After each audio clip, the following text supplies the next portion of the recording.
Natural English speaking literal translation से बिल्कुल अलग सी चीज है। पहली चीज। दूसरी चीज कि कुछ ऐसे ट्रिकी वर्ड्स मिल जाते हैं हमको जिनका इंग्लिश क्या होगा अचानक हमको सूझ नहीं पाता है। जैसे मेरा गला बैठ गया है। अब ये जो बैठ गया है इसके लिए हम कौन सा वर्ड इस्तेमाल करें, कौन सा वर्ड यूज करें। थोड़ी देर के लिए मेरी आंख लग गई थी। अब यहाँ पे जो लग गई थी आया हुआ है, इसके लिए कौन सा इंग्लिश वर्ड इस्तेमाल करें। काफी ट्रिकी सेंटेंसेस हैं। लगभग मैंने 20 सेंटेंसेस लिए हैं इस वीडियो में, ऐसे ट्रिकी सेंटेंसेस जिनमें ये वर्ड्स आए हुए हैं जिनकी इंग्लिश हमें अचानक नहीं सूझती। तो चलिए ऐसे सेंटेंसेस को हम इंग्लिश में कैसे बोलें नेचुरली सीखते हैं। ये पहला सेंटेंस हमने लिया था कि मेरा गला बैठ गया है। मेरा गला बैठ गया है, बैठ गया है थोड़ा सा ट्रिकी मालूम पड़ता है। तो बैठ गया है इस तरह की अगर हमको बात कहनी हो तो हम कहते हैं इंग्लिश में I have a hoarse throat. I have hoarse throat. तो यह जो होर्स थ्रोट है ये सेंस देता है कि गले में खराश जैसी कुछ हो गई है। आवाज आपकी निकल नहीं पा रही है या फिर बड़ी मुश्किल से आप बोल पा रहे हैं, ठीक से बोल नहीं पा रहे हैं। तो ये होर्स थ्रोट वाली कंडीशन है। ये दूसरा सेंटेंस देखिए कि थोड़ी देर के लिए मेरी आंख लग गई थी। ठीक है। अब लग गई थी, ये समझिए इसका सेंस ये है कि आप सोना तो नहीं चाहते थे, तो ये अचानक हुआ और अपने आप हुआ। अब इसको हम कैसे कहेंगे। आई डोज्ड ऑफ। ये जो डोज ऑफ है इसका अर्थ होता है आंख लगना, पलक झपक जाना। तो I dozed off for a while. I dozed off मेरी आंख लग गई थी थोड़ी देर के लिए, for a while. I dozed off for a while. तीसरा सेंटेंस देखिए कि मेरी सांस फूल रही है। ठीक है। फूल रही है।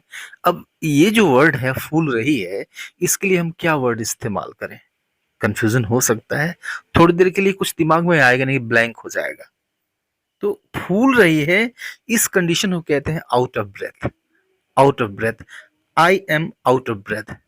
देखिए कितना डिफरेंट हो गया, बिल्कुल डिफरेंट, अलग। लिटरली इसको हम ट्रांसलेट करते हैं तो फिर वो भाव नहीं आ पाएगा। I am out of breath. मेरी सांस फूल रही है। एक दूसरा सेंटेंस देखिए कि ठंड में मेरे हाथ सुन्न पड़ गए। ठीक है। ठंड में मेरे हाथ सुन्न पड़ गए। तो सुन्न पड़ जाना, तो सुन्न होना इसको तो हम जानते हैं। ये पड़ जाना ये क्या होता है।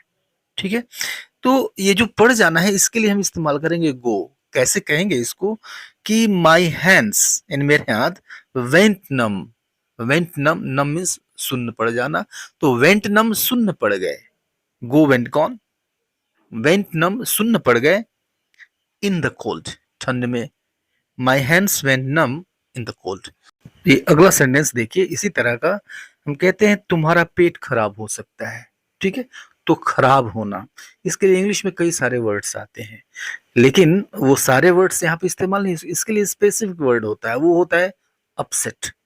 तो तुम्हारा पेट खराब हो सकता है, तली भुनी चीजें मत खाओ, तुम्हारा पेट खराब हो सकता है। इसको हम कहेंगे your stomach can get upset. Your stomach can get upset. तुम्हारा पेट खराब हो सकता है। ये अगला सेंटेंस देखिए कि मेरा एक दांत हिल रहा है। ठीक है। तो हिल रहा है, अगर इसको कहें तो हिलने की इंग्लिश होती है शेक। ये हिलना और हिलाना होता है। ठीक है।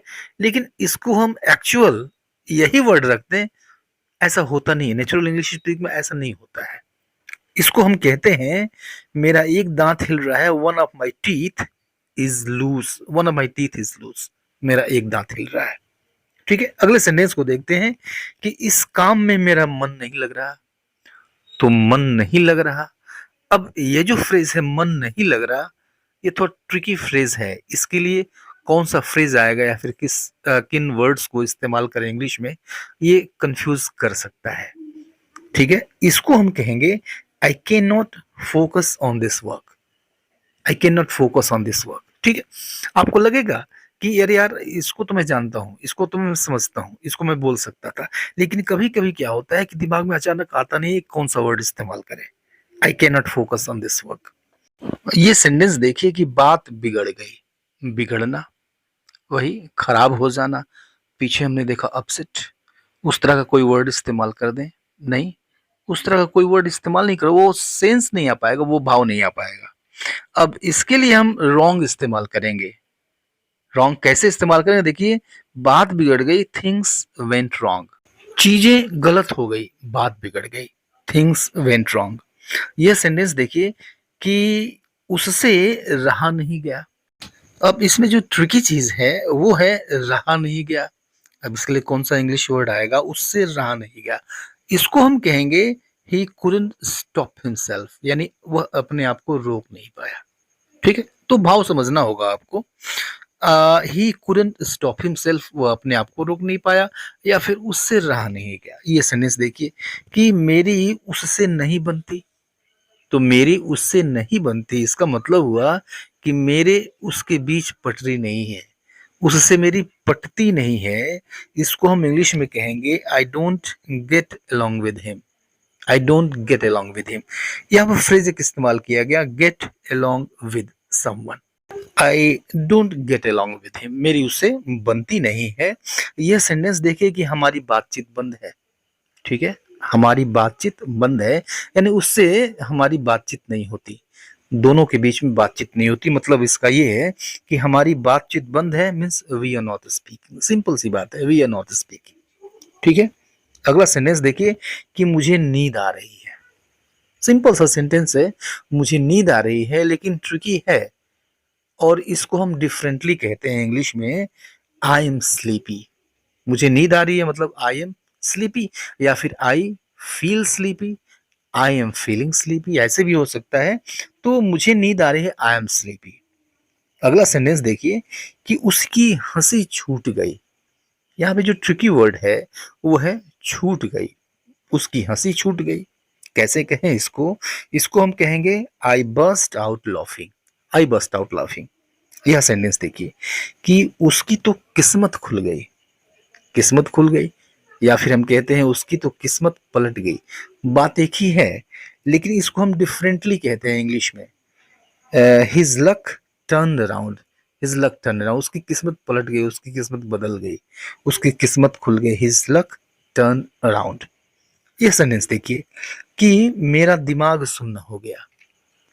मेरा दिमाग सुन्न हो गया मतलब खाली हो गया, कुछ सूझ नहीं रहा था, क्या कहा जाए क्या ना कहा जाए, मेरा दिमाग सुन्न हो गया। My mind went blank. My mind went blank, मेरा दिमाग शून्य पड़ गया, कुछ सोच समझ नहीं पा रहा था।